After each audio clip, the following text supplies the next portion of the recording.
దేవుని యొక్క వాక్యాన్ని ధ్యానం చేద్దాం. దేవుని సహాయం ఎంతమందికి కావాలి మీలో?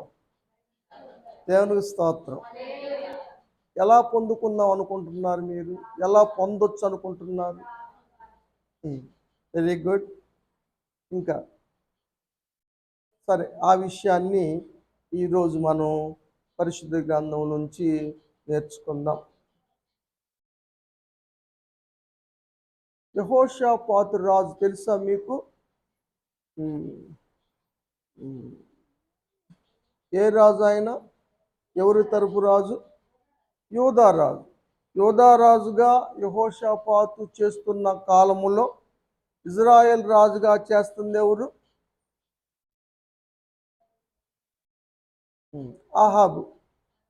అహాబు చేస్తున్నాడు. వీళ్ళిద్దరూ యెహోషాపాతు బలపడ్డ తర్వాత, బాగా ఆస్తిపరుడైన తర్వాత ఈయంకుడయ్యాడు కదా. 18వ అధ్యాయం ఉంది, 2వ దినవృత్తాంతముల్లో చదువమ్మ. మొదటి వచ్చింది. బాగా ఐశ్వర్యం వచ్చింది యెహోషాపాతు రాజుకి, ఘనత కలిగింది. అధికంగా కలిగిన తర్వాత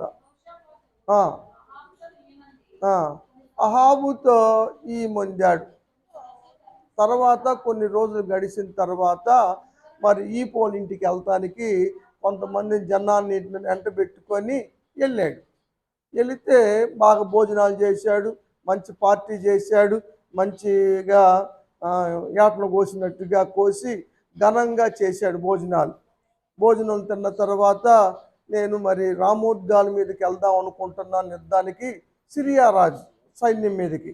సిరియా వాళ్ళు 3 సంవత్సరాలు ముట్టి యుద్ధానికి రావటంలా ఎవరికి వాళ్ళు ఉంటున్నారు. రాజ్యము మారిపోయిన తర్వాత యోధా వాళ్ళ మీదకి కానీ ఇజ్రాయెల్ రాజ్యం మీదకి కానీ సిరియా రాజులు రావటంలా 3 సంవత్సరాలు అయింది. అయితే ఈ అహాబు అంటాడు, మరి యుద్ధం చేద్దాము, నువ్వు నాతో వస్తావా అని అడిగాడు. ఈ యంకుడు ప్లస్ భోజనం పెట్టి అడుగుతున్నాడు, బాగాదు మొహమాటం. నేను నీ వాడినే అన్నాడు. లేకపోతే యెహోషాపాతు ప్రార్థన చేసుకోకుండా ఏది చేయడు. కానీ ఇక్కడ నేను నీ వాడను, నీతో పాటు వస్తాను, నా జనులు నేను నీ వాళ్ళం అన్నాడు. అయితే ఇజ్రాయేల్ రాజు దగ్గర 400 మంది ప్రవక్తలు ఉన్నారు. వారిని అడిగారు, వారు యుద్ధానికి వెళ్ళొచ్చు, మీరు గెలుస్తారని ప్రవచనం చేశారు కదా. చాలామంది రకరకాలుగా చెబుతారు, మీరు గెలుస్తారు, మీరు ఓడిపోతారు కదా అని, వాళ్ళ చేతిలో ఉన్నట్టుగా చెప్పారు. అప్పుడు యెహోషాపాతు రాజు అన్నాడు, వీళ్ళకి కాదండి, యెహో ప్రవక్త కావాలి. ఒక్కడైనా ఉన్నాడంటే మీకా ఉన్నాడు, పిలిపిమంటే వాడిని పిలిపిస్తే వద్దు, వెళ్తే చనిపోతాడు అహాబు అని చెప్పాడు. అందుకని వీళ్ళేం ప్లాన్ వేశారంటే, ఇజ్రాయెల్ రాజేమో యోధారాజు బట్టలు తొడుక్కున్నాడు. యోధారాజు అనే యెహోషాపాతు రాజుకి అహాబు డ్రెస్సులు తొడిగిచ్చారు, రథం ఎక్కిచ్చారు, యుద్ధానికి వెళ్ళారు. సిరియా రాజు ఏం చెప్పాడంటే వీళ్ళకి, సైన్యానికి, మీరు ఇజ్రాయెల్ రాజునే అటాక్ చేయండి, యోధారాజు మంచోడు, ఆయన జోలికి వెళ్ళొద్దు అని చెప్పి సైన్యానికి ముందుకు నడిపించాడు. ఈ రథము, సైన్యము, ఆ ఏషము, ఆ డ్రస్సు చూసేలకే యెహోషాపాతు రాజే ఇజ్రాయెల్ రాజు అనుకొని రథికులందరూ కూడా చుట్టుముట్టారు యుద్ధం చేయటానికి. ఇక సన్నైపోయాడు యెహోషాపాతు రాజు. అప్పుడు ఒక పని చేశాడు, అక్కడ రాసిన మాట అదే 31వ వచనం. రథాధిపతులంతా ఇజ్రాయెల్ రాజు అనుకున్నారు యుద్ధం చేయటానికి, అతను చుట్టుముట్టేశారు. అప్పుడు మొరపెట్టాడు దేవునికి, అయ్యా నాకు సహాయం కావాలి అని. అప్పుడు దేవుడు యెహోషాపాతు రాజుకి సహాయం చేశాడు, వారందరిని తరిమేశాడు, అందరూ వెళ్ళిపోయారు. దేవునికి స్తోత్రం. ఎలా పొందాడు యెహోషాపాతు రాజు సహాయం? ప్రార్థన చేయటం ద్వారా. దేవునికి ప్రార్థన చేస్తే నీకే సహాయం కావాలన్నా దేవుడు చేస్తాడు. దేవునికి స్తోత్రం. మీరు ప్రార్థన చేసి దేవుని సహాయం పొందిన వాళ్ళు ఉన్నారా? ఎంతమంది? దేవుని స్తోత్రం. Very good. మనం అందరం దేవుని సహాయం పొందిన వాళ్ళమే, ప్రార్థన చేసుకున్న వాళ్ళమే. కాబట్టి ఇంకా ముందుకైనా సరే మనం ప్రార్థన చేసుకుంటే తప్పనిసరిగా సహాయము కలుగుతుంది. రాజుల కాలములో ఇలాంటివి ఎక్కువగా జరిగినాయి. అసూర్ రాజు తెలుసు కదా మీకు, సన్హెరీబు. అతను హిజ్కియా రాజు కాలములో యుద్ధానికి వచ్చాడు. యుద్ధానికి వచ్చినప్పుడు ప్రాకారాల పురాన్ని దోసుకోవాలని ముట్టడించాడు. ఏమ్మా, 32 అధ్యాయం మనం 18 చదివాం కదా, 32 చదువుదాం. మొదటి వచనం చదవండి. అసూర్ రాజు అయిన సన్హెరీబు యూదా దేశంలో చొరబడి ప్రాకారపురము లోబర్చుకోవాలని చూశాడు. అది చూసిన హిజ్కియా గారు జనులను పిలిచి ధైర్యపరిచాడు. 7వ వచనం చూద్దాం.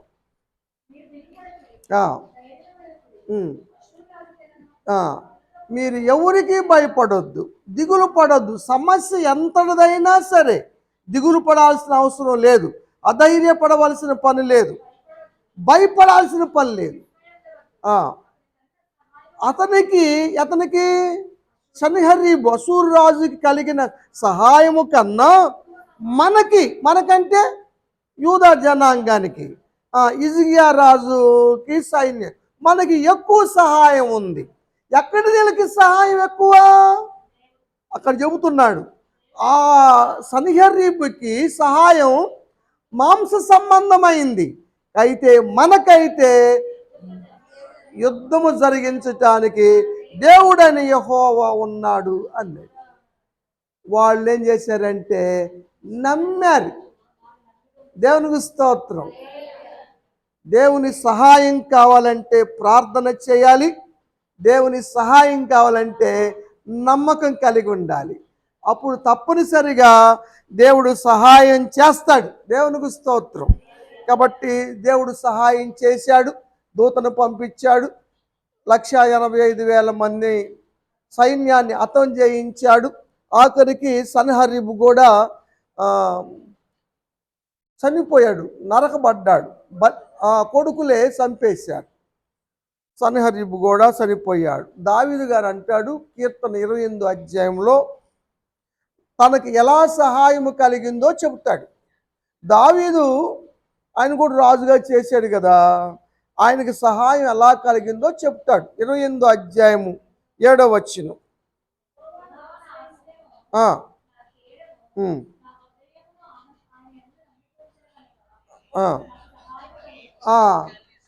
ఆయన యందు నమ్మిక ఉంచాను కాబట్టి నాకు సహాయము కలిగింది. అమ్మ వాక్యం చెప్తున్నాను రా. వచ్చింది ఇప్పుడే.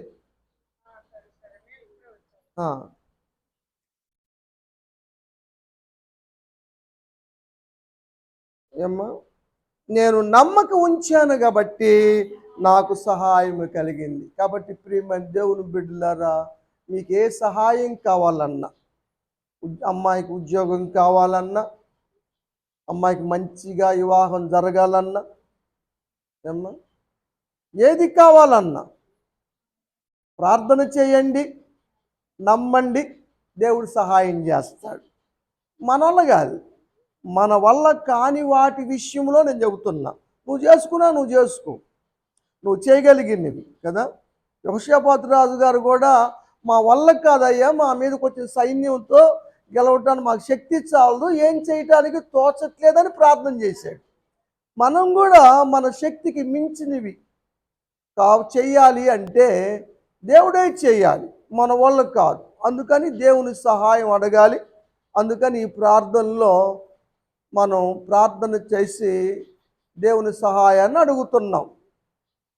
మరి కుటుంబస్తులు, మరి వచ్చిన బిడ్డలు, సంఘ బిడ్డలు దేవుని యందు నమ్మకం ఉంచండి, దేవుడు తప్పనిసరిగా సహాయం చేస్తాడు. దేవుని సహాయం మనమందరం పొందుదుముగాక.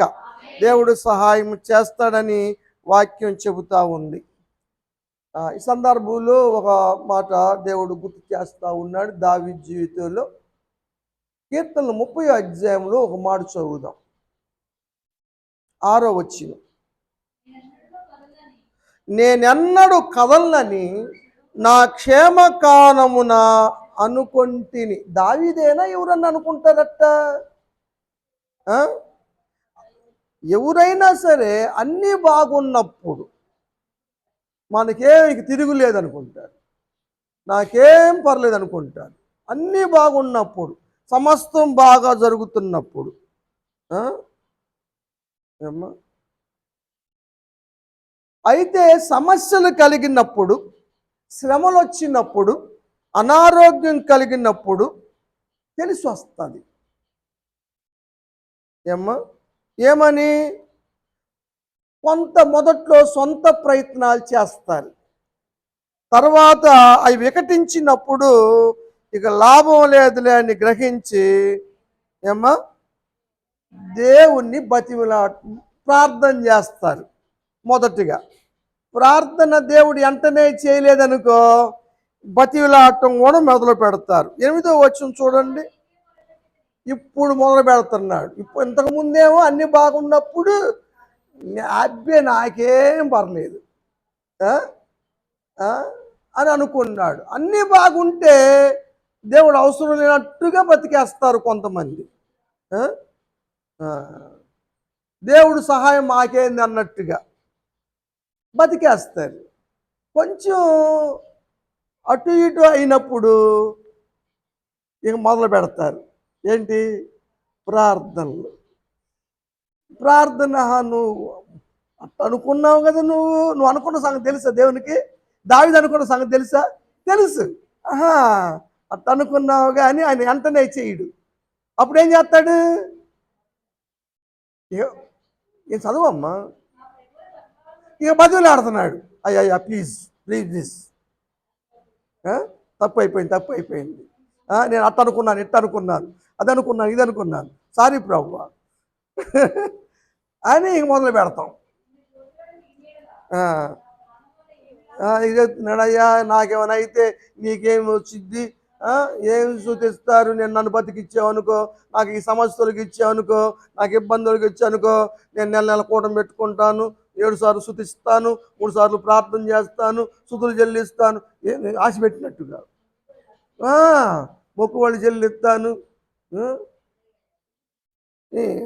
దావీదేనా? ఇక అందరూ అంతేనా?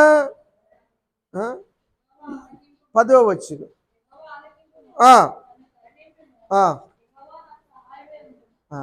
అడుగుతున్నాడు, అయ్యా కరుణించి నాకు సహాయం చేయి. దేవుడు కరుణించాడు, సహాయం చేశాడు. దావీదు అంగలార్చే జీవితాన్ని నాట్యంగా మార్చాడు. 11వ వచనం.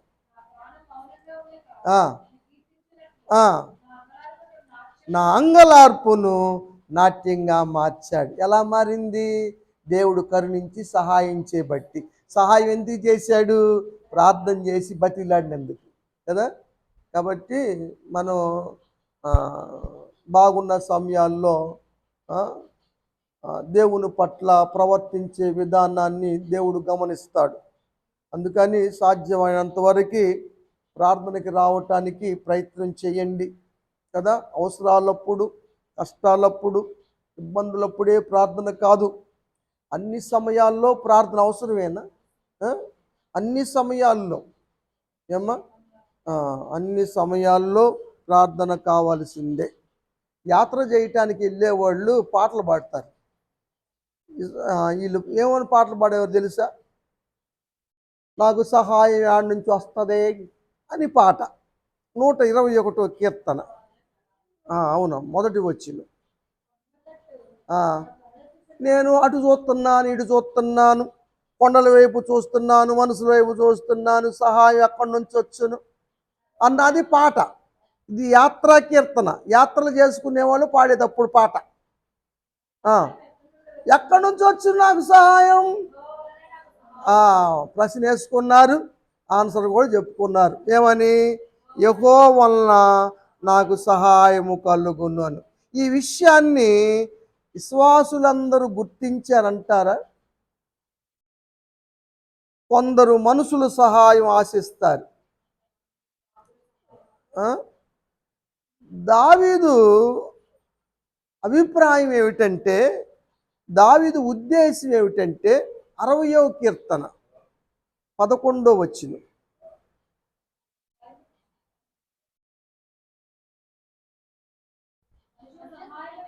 మనుషుల సహాయము వ్యర్థము. దేవుడు సహాయం చేస్తేనే జయము పొందగలుగుతాం, కార్యాలు జరుగుతాయి, నెరవేరుతాయి. మనుషులు నమ్ముకుంటే అన్నీ వ్యర్థం అవుతాయి. చూద్దాం తప్పనిసరి చేద్దాం అంటారు. చేసేది లేదు, పెట్టేది లేదు.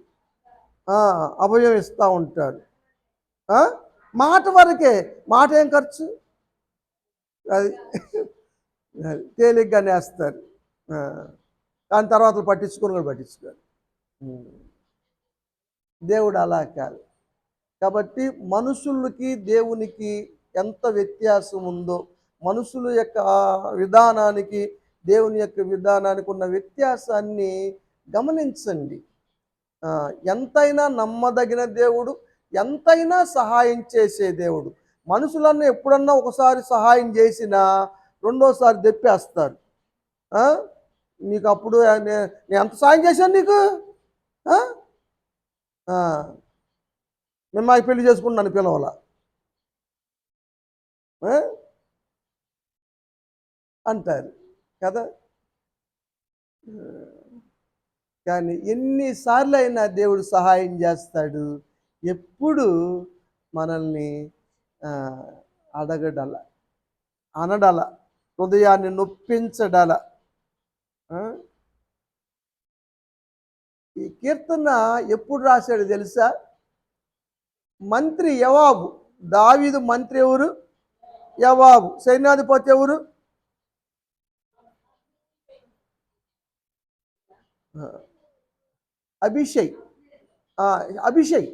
అభిషై సైన్యాధిపతి. వీళ్ళిద్దరు సిరియా కుమార్ మేనలుళ్ళే.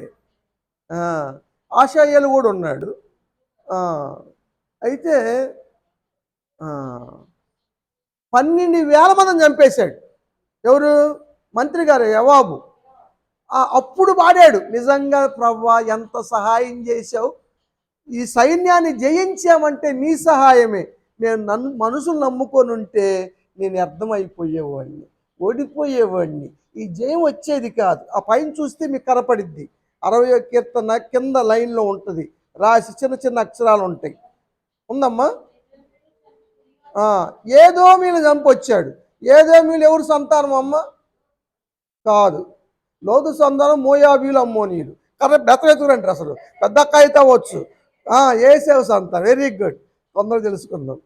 వెరీ గుడ్ ఏసేవు సంతానం. Very good.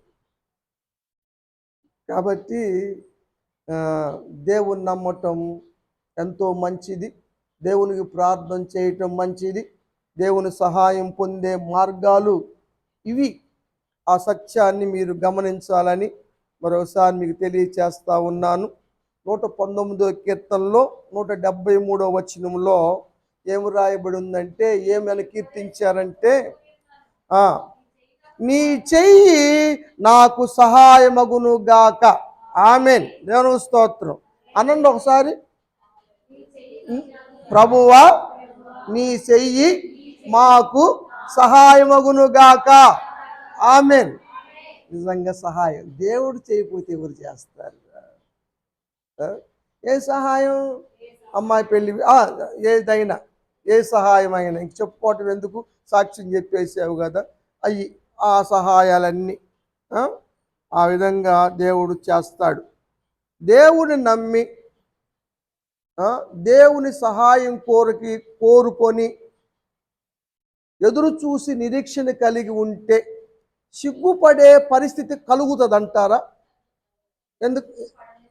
ఇవ్వడు. ఎందుకని? ఆయన చేసేస్తాడు కాబట్టి. ఇది పెద్ద ప్రవక్త యెషయా గారు చెప్తాడు. 50వ అధ్యాయం 7వ వచనం. యెహోవా ప్రభువగు యెహోవా నాకు సహాయము చేయవాడు కనుక నేను సిగ్గుపడలేదు. దేవునికి స్తోత్రం. దేవుడు మనల్ని సిగ్గుపడనివ్వడు, ఎందుకంటే కార్యం జరుగుతుంది కదా. అది బ్రహ్మాండంగా చేశారు మొత్తానికి అమూల్య పెళ్ళి. నాదేం లేదు కానీ అమ్మాయి డాడీ చేశాడు అంటుంది కానీ నిజంగా వాతావరణం ముబ్బు పట్టింది, నల్లగా మారిపోయింది.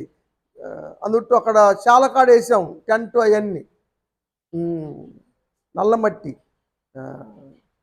ప్రార్థన చేసాం అంతే, తుఫాను ఇడిపోయిందో పోయింది.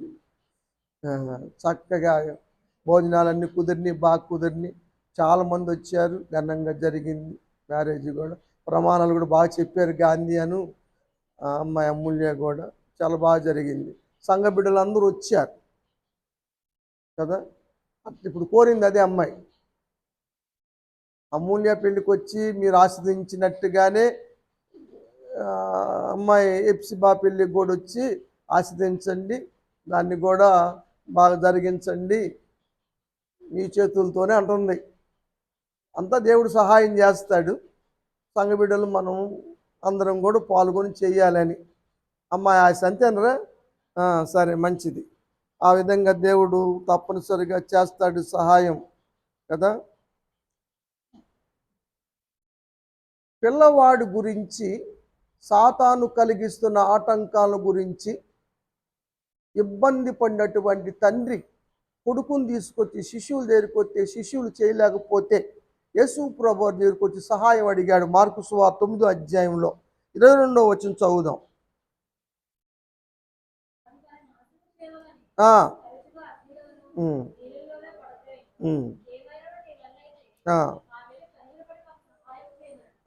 కనికరపడి సహాయం చేయమని అడుగుతా ఉన్నాడు. నిజంగా కనికరం కలిగిన దేవుడు యేసు ప్రభువు. యేసు ప్రభువు రక్షకుడే, అదేవిధంగా పరమ డాక్టర్ కూడా. ఎంత ప్రభావం కలిగిన దేవుడో రేపు నేర్చుకుందాం. అమ్మాయి మనీ వాళ్ళ కూటం రేపు. అమ్మాయికి ఆపరేషన్ జరిగింది, పరమ డాక్టర్ వైద్యం జరిగింది, దేవుడు ముట్టాడు, స్వస్థపరిచాడు. నిన్న వచ్చిందిగా సాక్ష్యం చెప్పుద్ది. రేపు కూటం వాళ్ళది. అందరూ రండి, సాధ్యమా వీలైనంత వరకు. మంచిది, ఈరోజు వస్తున్నారు, వెరీ గుడ్. చదువమ్మ. స్వస్థత విషయంలో దేవుడు సహాయం చేస్తాడు. ఉమా విషయంలో దేవుడు స్వస్థపరిచి సహాయం చేయునుగాక, పరిపూర్ణమైన స్వస్థత ఆరోగ్యం ఇచ్చునుగాక. ఇంకా మన బలహీనతల్లో దేవుడు సహాయం చేస్తాడు. పరిశుద్ధాత్మ దేవుడు కూడా మనం ప్రార్థన చేయటం, యుక్తంగా చేయటం రాకపోతే ప్రార్థనా సహాయం పరిశుద్ధాత్ముడు చేస్తాడని అపోస్తలుడైన పౌలు రోమీయులకి రాశాడు పత్రికలో. రోమా పత్రిక మనం చూస్తాం, 8వ అధ్యాయం 26వ వచనంలో ఈ మాట చూస్తాం. ఆత్మయు పరిశుద్ధాత్ముడు కూడా మనం బలహీనమని చూసి మనకి సహాయం చేస్తూ ఉన్నాడు.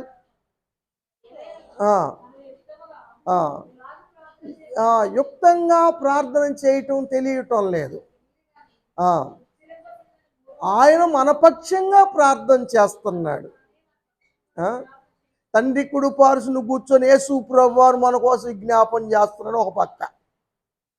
సరే, మన ప్రార్థన కాకపోయినా సరే యేసయ్య ప్రార్థన, పరిశుద్ధాత్మ ప్రార్థన 100కి 100 రూపాయలు అవుతుంది. అవుదా?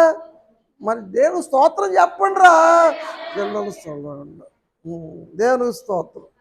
నిజంగా మన పక్షంగా దేవుడు ప్రార్థన చేస్తూ ఉన్నాడు. ఎంతో గొప్ప విషయం తెలుసా. ఒకవేళ నువ్వు బద్దకిచ్చినా, నీకు హెల్త్ బాగాక బలహీనంగా ఉండి చేసుకోలేకపోయినా, నొప్పులతో బాధపడుతూ అటు మూలిగి అటు పక్క తొర్లి ఇటు పక్క తొర్లి దావీదు పొర్లినట్టుగా పొర్లి మర్చిపోయినా దేవుడు చేస్తాడు. నిజంగా ఎంత గొప్ప దేవుడండి, మన పక్షంగా ప్రార్థన చేసే దేవుడు. ఇంకా మనకి ప్రార్థనా సహకారులుగా సంఘాన్ని ఇచ్చాడు. సంఘ ప్రార్థనలు మనకున్నాయి, రోజు ప్రార్థనలు జరుగుతాయి మనకి. మనం రోజు ప్రార్థన చేసుకుంటాం. మీరు మా కొరకు ప్రార్థన చేస్తారు, మేము మీ కొరకు ప్రార్థన చేస్తాము అని పౌలు గారు కొరింథీయులతో చెప్పాడు. మీతో చెప్పటం కాదు నేను. కొరింథీ పత్రిక 2వ పత్రిక 1వ అధ్యాయం 10వ వచనం. మనం కూడా చేస్తున్నారు. Very good.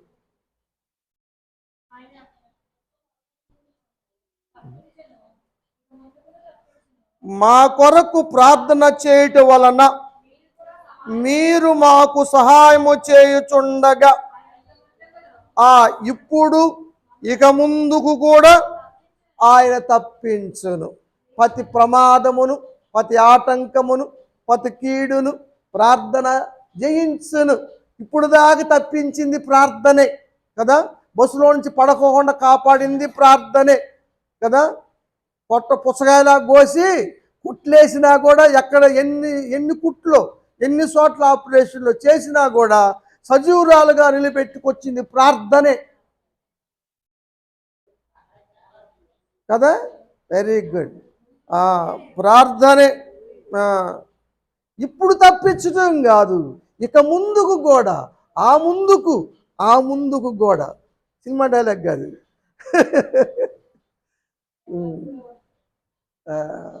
కాబట్టి ప్రార్థనలు మానమాకండి, ప్రార్థనలు పెట్టుకోండి. ప్రార్థన పెట్టుకోమన్నాను, నన్ను ఇబ్బంది పెట్టవద్దు. మళ్ళీ శనివారం 4 అవుతున్నాయి. మళ్ళీ ఇంకొకళ్ళు వచ్చారు, మాకు కూడా శనివారాలు కూటాలు పెట్టాల్సిందే అని. ఎవరిని కాదనేది? పగులు కూడా 4 లేవు.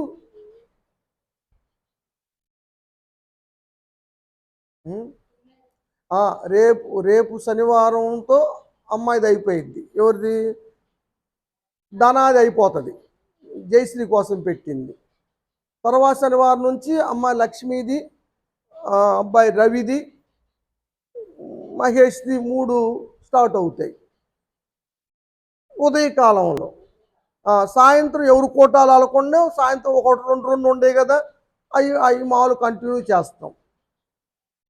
అది డే టైం కూడా ఒప్పుకోవట్లేదు, మాకు పెట్టాల్సిందే 7 వారాలు అని.